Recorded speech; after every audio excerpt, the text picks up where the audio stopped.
What's up, goobers? Welcome back to the channel. With me dipping my toes into other games, I figured I'll bring back a classic. A while back I did an Everything Wrong with Red Dead series inspired by Clown Puncher's takes on the Arkham games. Though a similar video has already been made by TrueUnderDawgGaming, I will link both of these channels down below. Mortal Kombat 11 was my introduction to the series, so I have a certain fondness towards it. Enough for me to defend the game for about 30 minutes. Join me today as I find everything wrong with Mortal Kombat 11. When everything in a game is stupid, it becomes increasingly difficult to fault individual sins without coming across as out of touch, or without having to put up with accusations that you are just not getting the game's humor. This is how a work of fiction acquires herd immunity. I'd have an easier time sinning a Saints Row game than Mortal Kombat 11, but unlike Saints Row, where the absurdity is intentional, I get the feeling that NetherRealm are quite proud of their writing, and believe they are telling the kind of Marvel-esque story that will attract all the woke zoomers. But this is Mortal Kombat we're talking about. A series that was made and played by Gen Xers, which means the original storyline was tossed out like a pair of worn-down windshield wipers for the first reboot, and now they've tossed out the entire car and decided to buy an electric bicycle for the second reboot. It took NetherRealm 8 Mortal Kombat games before things got so confusing as to be impossible for newcomers to figure out why porn stars and gay porn stars were ripping each other in half before they decided to reboot the whole mess with a time travel plot. It took them only 3 games this time around before writing themselves a time goddess excuse to start over. But I think this time it has less to do with the story being difficult to follow and more to do with it Boone figuring no one actually gives a shit. No matter how many times you reboot the series, you're not going to create something more than a worse version of Big Trouble in Little China. Dartigan immediately starts this video with a yap sesh about his complaints with NetherRealm. He says NetherRealm writing is so bad they need another reboot just to make the series good. I'm not exactly going to argue this, as Mortal Kombat 11's story is pretty convoluted, but the claim that the timeline is confusing, I can disagree. My first game was 11 and I figured out the story from watching Looney play it and fight dialogue. I'm sure the average newcomer can learn about the characters. Never enjoyed the idea of evil as infectious disease, because you just know it's a cheap way of making a previously good character have a lazy heel turn, who will later face no repercussions when they snap out of it. But outside of torturing Shinnok and then cutting his head off to deliver personally to Liu Kang and Kitana in the NetherRealm as a warning, Raiden doesn't really do anything bad that all this build-up would imply. In fact, if anything, he seems a better leader, since his first order of business is to launch a surprise attack on the NetherRealm that actually succeeds. I don't care if he's glowing red. I'd vote for that. The point of Raiden being corrupted by Shinnok's amulet is to show Raiden has gone too far. He is willing to kill Liu Kang, his own champion, to prove a point. While Dark Raiden's screen time is short, the point stays that this Raiden has crossed the line a long time ago. According to Chronica, it was not Shinnok's destiny to be decapitated, therefore she has to fix Raiden's mess. This is somehow a bigger offense than the time Raiden changed everyone's destiny by changing the future. A future where Shinnok would have still died like everyone else, despite Chronica claiming her son must always be there to represent some abstract yin and yang metaphor. Chronica is an obsessed perfectionist, meaning she will tweak out about any change. Yet none of our victories have come without cost. Ronda Rousey takes over the role of Sonya Blade for MK11. I understand the reasoning for casting a professional fighter for the role. What I don't understand is why they kept her for the role when it's clear she can act. Sonya had more character when she was a pair of poorly supported breasts and a tactical vest. I know a lot of people share this opinion, but honestly her voice is not that bad. It comes off as a strict, commanding woman who has no time for chicanery, which fits Sonya's character. Just be glad it doesn't sound like Nitara from Mortal Kombat 1. Don't I scare you in the least? That's the military tradition for a promotion, beating the crap out of your commanding officer. That normally ends in a court-martial. In our world, yes, but this is the same world where best friends blow each other's heads off like it's an average Tuesday. One has shown a bit of concern over the obvious change in Raiden's character or his wearing of Shinnok's amulet. Most likely because they feared Dark Raiden. I would not talk back to the guy shooting red lightning. We should open a dialogue. Maybe there's an explanation. Liu Kang and Kitana were friends once. Yeah, open a dialogue with the demons of hell. This kind of talk was the subject of jokes in Doom Eternal, but here it's a serious suggestion. Liu Kang and Kitana were old friends of the crew, meaning of course they'd want to try and talk them out of their servitude. If one of my friends was a Revenant, I'd try to snap them out of it. Beneath Liu Kang and Kitana's castle is the Cathedral of Shinnok, the seat of their power. Destroy it, and their undead army will fall. Maybe you shouldn't have given them Shinnok's head then if it somehow became the source of their power. Where is it stated that his head specifically is the power source? What if it's the fact that he's alive that powers the undead army? Like mentioned before, you can't kill an elder god so easily. I saw a US flag back in the barracks, but Sonya never has to receive approval to commit an act of war from the civilian leadership. Maybe because this is a bigger issue than just the US? Also, Raiden will be their leader since they're all Earthrealm's champions. If a literal god told me to invade hell, I wouldn't bother asking anyone else for permission. That is a big demon army, but nowhere near what you would need to launch an attack on all of Earth. The way Earth is depicted, I could swear you could fit all of Earthrealm into Rhode Island. What's to say this is the entire army? From what we see in the ensuing attacks, these soldiers come from nowhere all the time, meaning there are more soldiers scattered across NetherRealm. Why would Revenant Cabal need his rebreather system? He's an undead zombie. Because it's the way he's designed. Deal with it. He's the diversion. For someone who knows Raiden well, it took Liu Kang an awfully long time to figure out that Raiden launching a one-man assault against the forces of the Netherrealm wasn't the actual strategy. But then again, he seems to be winning quite easily, so maybe that should have been the plan. This Raiden is way different than the one Liu Kang knew when he was alive. Hell, the last time Liu Kang saw Raiden alive was when Raiden shocked him to death, all the way back in MK9.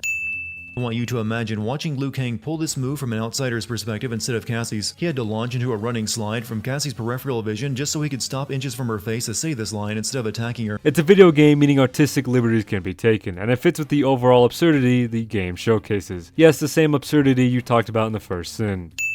Kronika would later go on to inspire the design of the PlayStation 5. Kronika rewinds time to rebuild Liu Kang's castle, but then they never use it, instead staying inside Kronika's keep with her hourglass. I think all that was just Kronika flexing. And you'd be right. To recruit two of the most powerful revenants, you'll need to prove yourself. The past, is it not? This is the same Liu Kang who was there every step of the way as Raiden attempted to change the future after receiving memories from his future self about what was to come. Maybe he thought Raiden was going crazy and never truly believed him. Kronika wants to rewind time to undo Raiden's decapitating of Shinnok, but to do it she needs people to guard her while she powers up her hourglass, but she also pulls fighters from the past to guard her, which is what alerts everyone that she is messing around with time to begin with. Had she just done all this in secret, I think she would have won no problem. After all, Raiden believed he had eliminated any threat to Earthrealm. Kronika is again a perfectionist. She's obsessed with getting everything down to order. She would feel unsafe with just two zombies guarding her, so she messed around with time. This hubris leads to her demise. Do not inflict bandits upon the poor. Kotal Kahn is the same man who was having the poor executed for stealing bread in the last game. Kotal Kahn will always be a hypocrite, so yeah, this fits in with his character.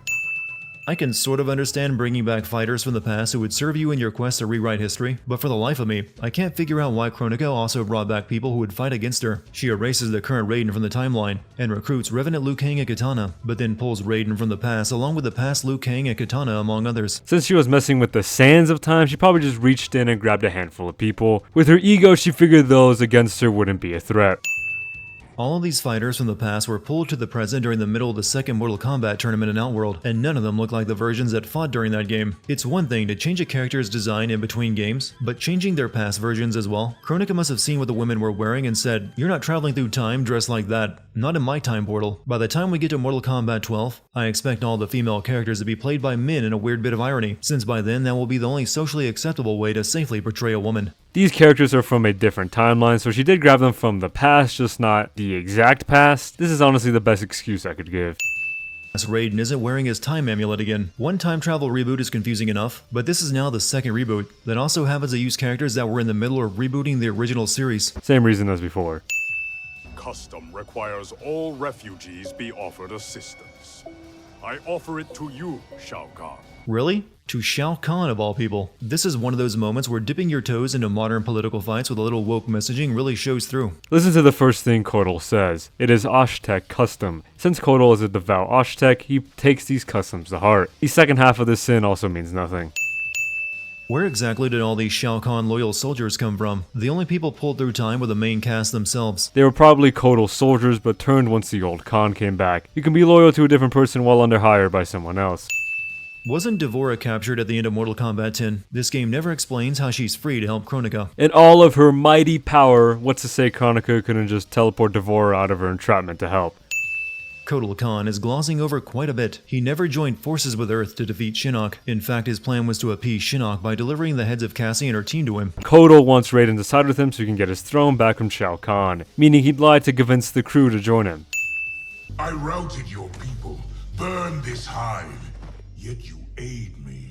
Hold up, that's what you did to D'Vorah's people in the past? Then why was she serving you back then? I still recall that flashback in Mortal Kombat 10 where D'Vorah was in charge of the Shaolin prisoners Liu Kang and Kung Lao had to rescue. Possibly out of fear that Shao Kahn will also burn her. I've been in the future for a whole hour and I haven't seen one jetpack. Not one. The past Johnny Cage has already witnessed cyborg ninjas, and he's complaining about the future not having jetpacks. It's Johnny Cage, of course he will quip. After Shinnok went down, you became a different person.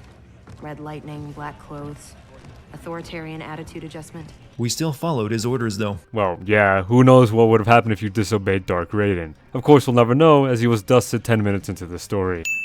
For months I've been receiving vague premonitions of the future, but none of them foretold this. Speaking of that, where did the amulet you wore to receive those premonitions go? Again, this might be your past Raiden from a different timeline.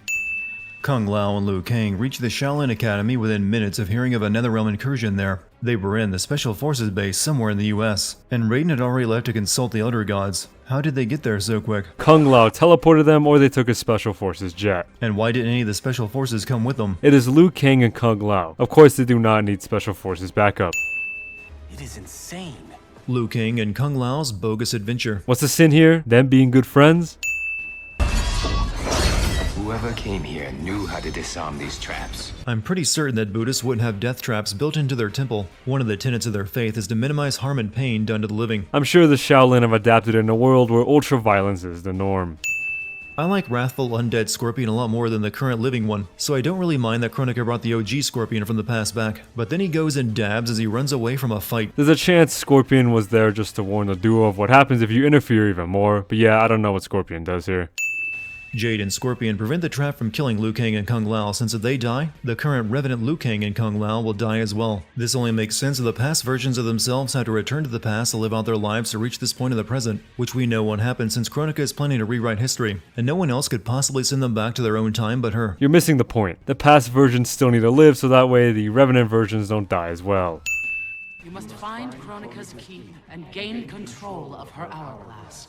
Cetrion, an Elder God, is actually on Kronika's side, yet reveals that she's the one behind this and what Raiden has to do to stop her. Oh yeah, she wants Raiden to fall into a trap and needs Raiden's trust for that. She's not gonna reveal whose side she's truly on until it's necessary. In the second part, you can hear the other Elder Gods also saying it. If she was the only one not saying it, then they'd obviously reveal whose side she's really on, so she also needs to blend in.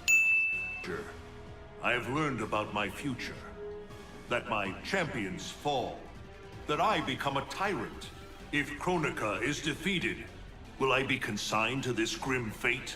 You've already seen one possible timeline where pretty much that exact same thing occurred, and you sought to change it. This time, while still in the middle of his previous time escapade, Raiden questions whether it is even possible, even though he must know by now that he eventually succeeded in stopping Shao Kahn in the past. Raiden is coping with his possible fate and is asking to see if he can avoid it. Dude, they're like totally evil us's. Why are jokes counted as sins? Revenant Liu Kang and Kung Lao trying to kill their past selves, because as it was just established, that would also kill them. This is a question, so no, they're not trying to kill them.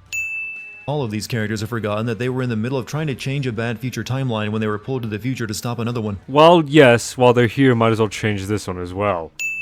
Sector. Was he not the Grand Master who years ago enslaved the Lin Kuei? Yeah, he is. You only would have seen him a few hours ago back in your own timeline when you let Sector abduct Sub-Zero. Raiden is adjusting to this new timeline, so he's gonna ask questions. I guess there were no hard feelings over the time Scorpion attacked a US military base, assassinated Quan Chi, and accidentally freed Shinnok, who almost destroyed the Earth. Scrop is too cool to be held accountable.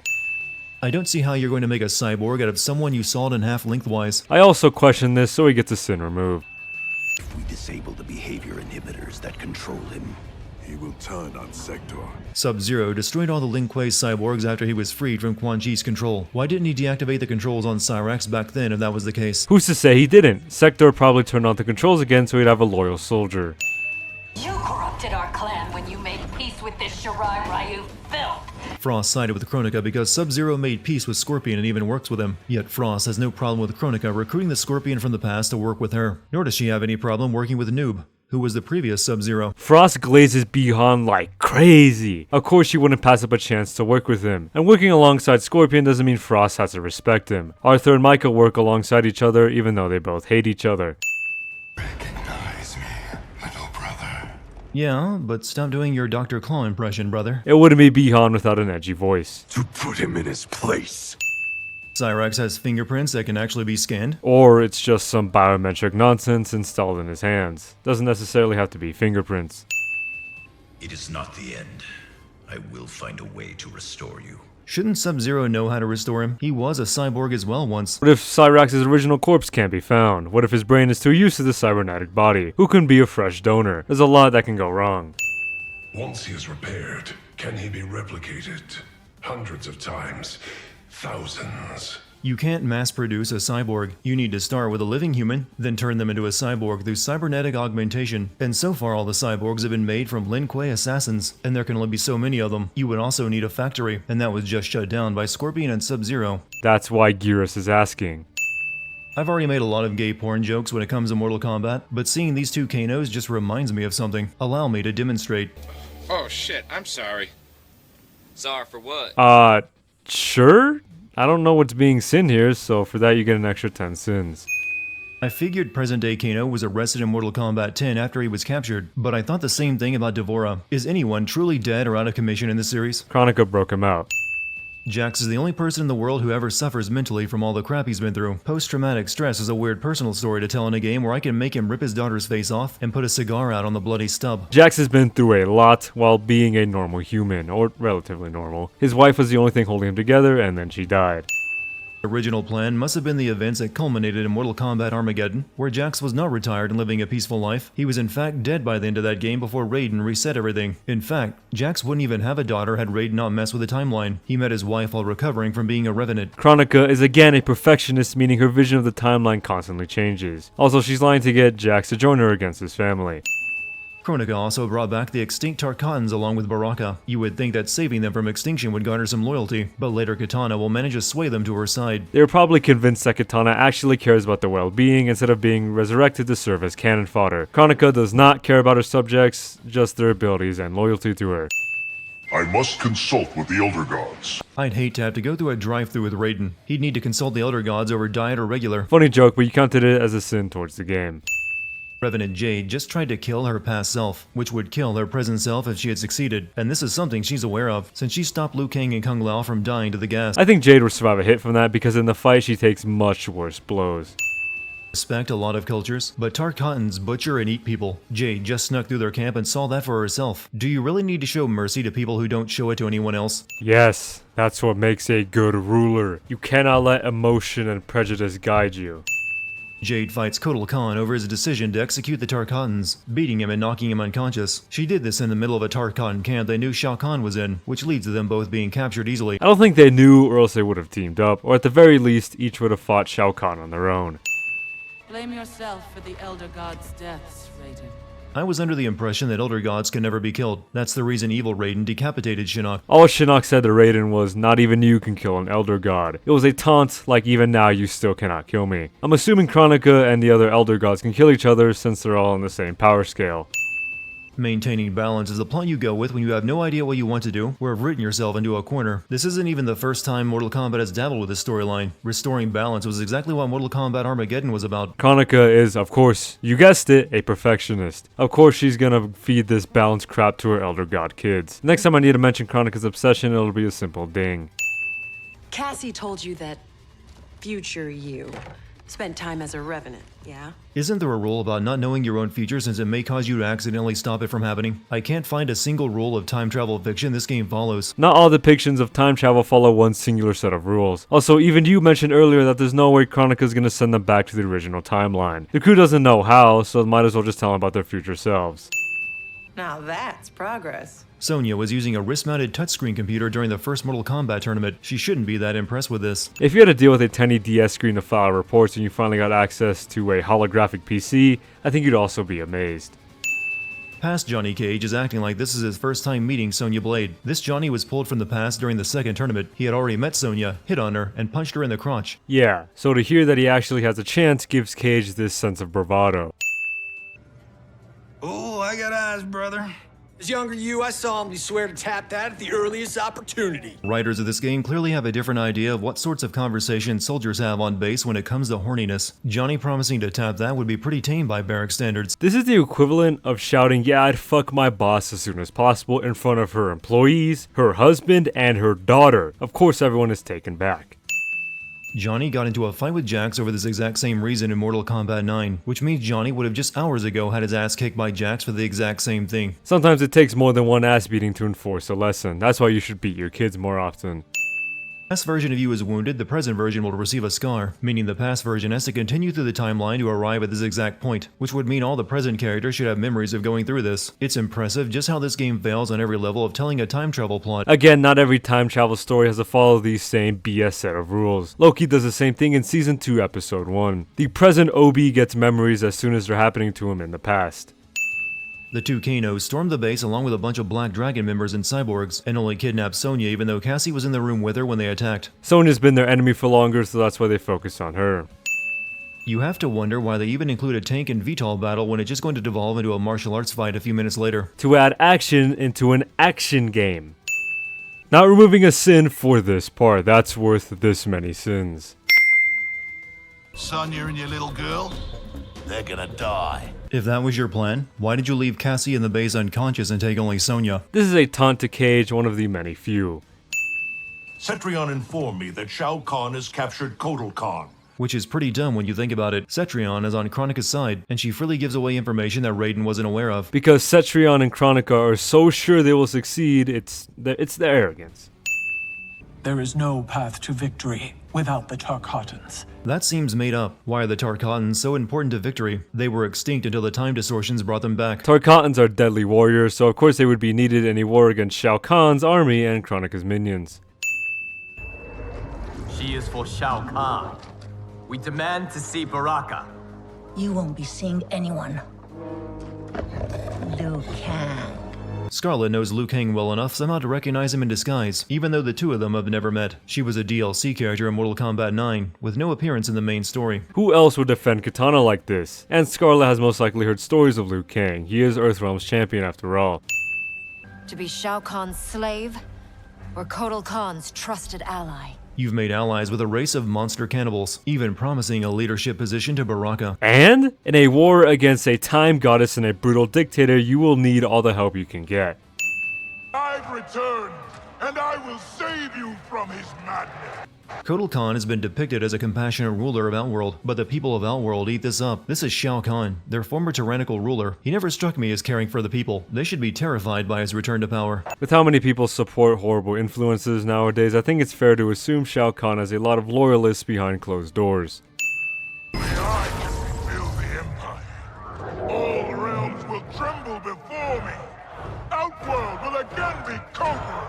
This is a make Outworld great again speech. Games are still doing that 4 years later. Shao Kahn is the stereotypical tyrant, of course he'd monologue. This is something I've noticed too, he brings up like Shao Kahn being woke or something just cause he's a ruler? I guess? And then earlier saying that the women were changed to have less revealing clothing, he's like, by the time Mortal Kombat 12 comes out, they're gonna be played by men. What kind of point is that? In Mortal Kombat 1, as you can see, clearly they still look like women, still the opposite genders. And then saying that the story appeals to the woke Zoomers. What does that mean? He put in these terms just to sort of like bring a buzz to the video, but really it just means nothing. You're literally saying nothing. This is the same Shao Kahn that was such a major threat that only with the power of the Elder Gods could Raiden stop him back in Mortal Kombat 9. Kitana doesn't even kill him despite the threat he represents. She only blinds him. Finally, a worthy sin. Shao Kahn is a jobber, as the youth say. He was so heavily nerfed that even his playable self sucks. She did it. Of course she did. I guess Kitana was the one who must win, or you can take this as proof that the plot of that game was bullshit. Can they not be proud of their friend? We will share in Outworld's rule. Just as a reminder, Baraka eats people. Yet he proves to be a useful ally. Starting to sound like Kotal Kahn with all this Tarkatan racism. Do you know of Karan, Raiden? Karan, of course. Who is Karan?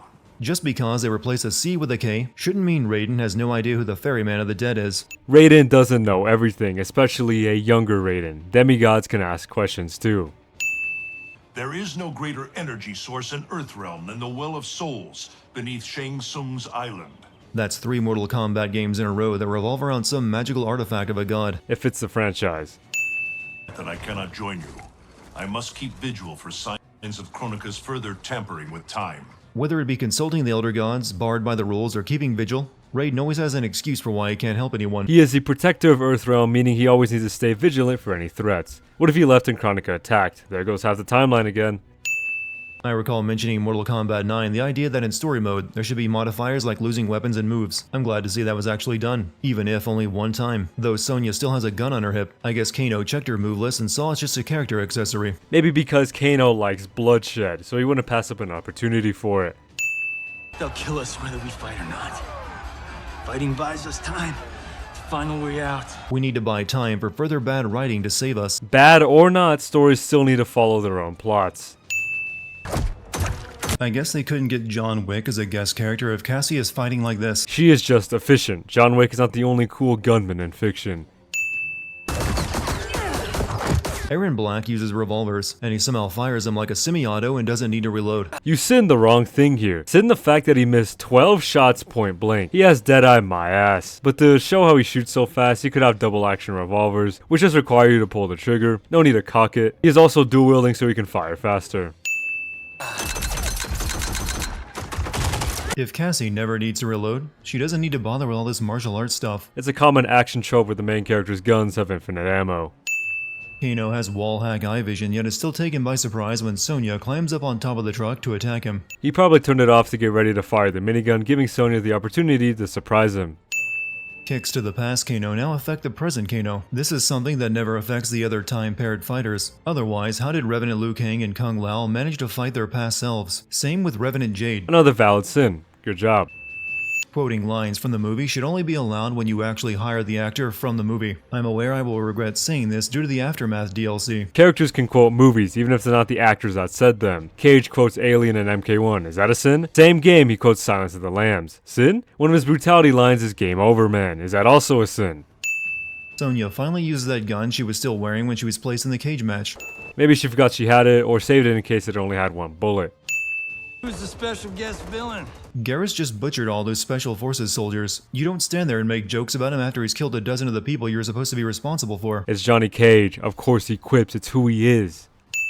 Since the Terminator is one of the guest characters in this game, I don't know why they bothered making Garrus, since he's the same goddamn archetype. He's a time-traveling juggernaut given a task by a greater being. He even targets Sonya, the mother of the kid who defeated a big bad. It's because you can't exactly use another character's property as a central character without a crap ton of paperwork and legal loopholes. Besides, Garrus has more traits than just being off-brand Terminator. He is made of time sand, can make augments out of said sand, and becomes Liu Kang's bestie in Mortal Kombat 1. Seems like only yesterday. It was only the other day for you. Which is why Jax said it. Strong as you think, Jax. As I recall, Sindel made quick work. Sindel did the same to you right afterward. It's not a great put-down when you're bringing up the time you both had your ass handed to you by the same person, and this Jax never died to Sindel. Sindel still beat Jax, so Jade's point still stands. Rather than take the crown and return to Kronika, Noob has just been waiting around down here. Bihan is a drama queen, of course he'd wait to make his entrance. How about we keep this between me, myself, and I? Since it has already been established that even attacking a person from the past can be felled by their present self, how does present Jax think he can fight his past self when every hit he lands would hurt him as well? Well, present Jax didn't know that, so he gets away with it. Can we take an Elder God? Cassie beat Shinnok. Only because the cages are born with crazy magic powers. Maybe we have our own magic. If it were that simple, then Shang Tsung could challenge Elder Gods as well, because the crown only contains the human souls he collected. Who's to say Shang Tsung never tried? I'm going to say that if you train all of your life to fight like these people do, you can manage a pull-up to save yourself. She was probably tired from the previous fights. Nobody here wants to hurt anyone. Now please, don't let this happen to our girl. So Jax is doing this for his daughter, but he's willing to let her die to get the crown. I think I'd call his bluff. Jax is very emotional when he said this, meaning he was contemplating if this was for the greater good or not. It looks like Kotal is home, perhaps hosting some unwelcome guests. Return to Earthrealm. Tell the others we found him. We'll deploy as soon as I return. Karen's house is right over there, and from that sound, he's clearly being attacked. You could both go save him, and then go return to tell the others. Or did they both go in and end up dead? Of course D'Vorah can't, or at least she can't kill Sub-Zero, but they didn't know it was D'Vorah. There was a lot on the line, meaning they would need to split up to make sure that the mission was actually successful. This one needs only render you unfit to ferry Kronika's enemies. You could just burn Karen's boats then. The boats are a useful resource, meaning burning them would be a waste. This This one ensures the Hive's survival. Who exactly is threatening the Hive? This is Devora's entire purpose for serving Shinnok and now Kronika, but no one except Shao Kahn has been stated to have attacked them before, and she helped save him at the beginning of the game and used to work for him. Ensuring the Hive's survival means working for the most powerful, so no one gets the wrong idea to mess with Devora. I wonder if all these past self fights are just an excuse to work mirror matches into the plot. Most likely, but it's not exactly a sin here.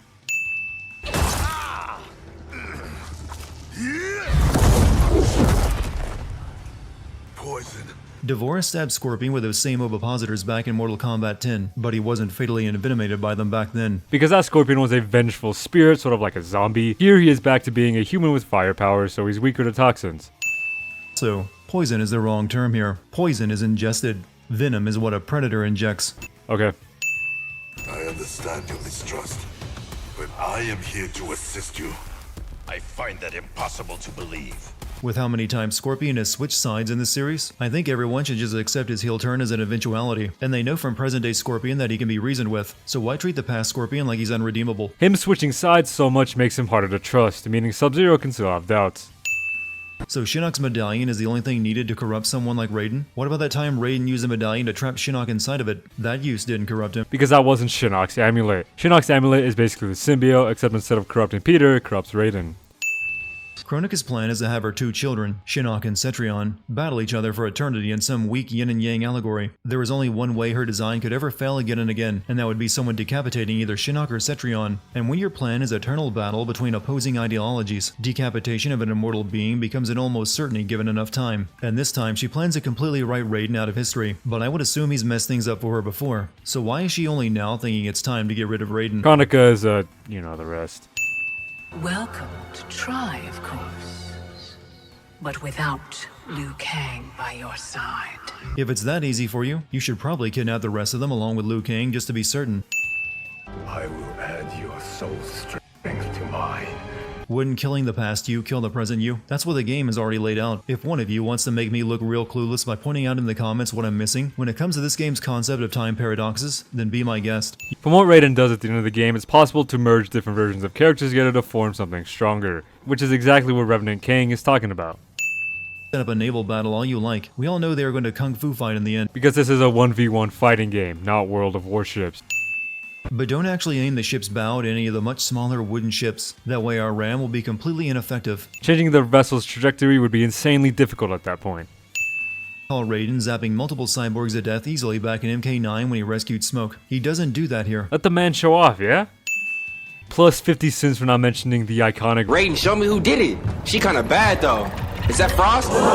Goddamn, Jax is gullible. Hurry up and go end slavery or whatever in your non-canon story ending. It makes you look less dumb than this. That's crazy. But back to the main point, Jax is not in the best mental state, meaning he will cling onto the best possible solutions, or at least the best solutions to him. Made a devil's bargain with Kronika, Frost. You ignored me my entire life. Kronika saw my talent from the start. You two have never met. What the hell are you talking about? Is this another comic book story I'm expected to know? Probably. There are a lot of Mortal Kombat comics. I don't see how absorbing one person's soul, especially your own, would make you that much stronger. Shang Tsung consumed how many souls and he was still beaten and bossed around. Revenants are more ghosts than people, so combining them with another them would make them whole, thus more strength. So we have time travel, a useless pantheon of gods, character fusions, and power-up modes that change the main character's hair color. There's already Dragon Ball fighting games out there. Seeing how popular Dragon Ball Z is, Mortal Kombat can take some inspiration, especially since they're both centered around intense, action-packed fights. Have you not been making haste this entire time? When is the hurry the fuck up part of your plan kicking in? Raiden mentioned being weaker here in the Netherrealm, but Liu Kang as a god is stronger than anything. Because Fire God Liu Kang is not just Raiden, it is Raiden, past Liu Kang, and Revenant Liu Kang. That is 3 powerhouses stuck in one body. These 3 get to assault Kronika's Hourglass Room despite all the forces that just raided her keep. At least bring Cassie with you. You know, the girl with the power to defeat gods. Because they're the MK trio, and Cassie might be stuck outside fending off Kronika's forces. May the Elder Gods protect us. They're all gone, except for the one that sided against you. It's a saying, like telling someone God bless you. I have no wish to harm. Harm me? You already killed me! My fate was sealed the moment I joined you at Raiden's side. Aren't these grievances something you should have brought up to Revenant Liu Kang? Revenants like to yap, so she was just chatting. Need Cetrion for your plan to have her and Shinnok fight each other to maintain balance? It was explained by Raiden that gods exist outside of time, so she can't be brought back. I assume that's why you couldn't just bring the past version of Shinnok right before he was decapitated to the present. Last time I'll say this, Kronika is a perfectionist, meaning she will take matters into her own hands. I'll hand it this. It's a far better final fight than Mortal Kombat 9 or 10 had. Kronika was hard as fuck to beat. It took Looney, Viper, and I 3 tries each to even get close. Looney clutched up in the end though. 2 endings to choose from, but the canon ending is a setup for selling you the real ending through DLC. No, both endings are well closed off. Aftermath is just a DLC that takes place after. Nothing in the OG ending even hints at Aftermath.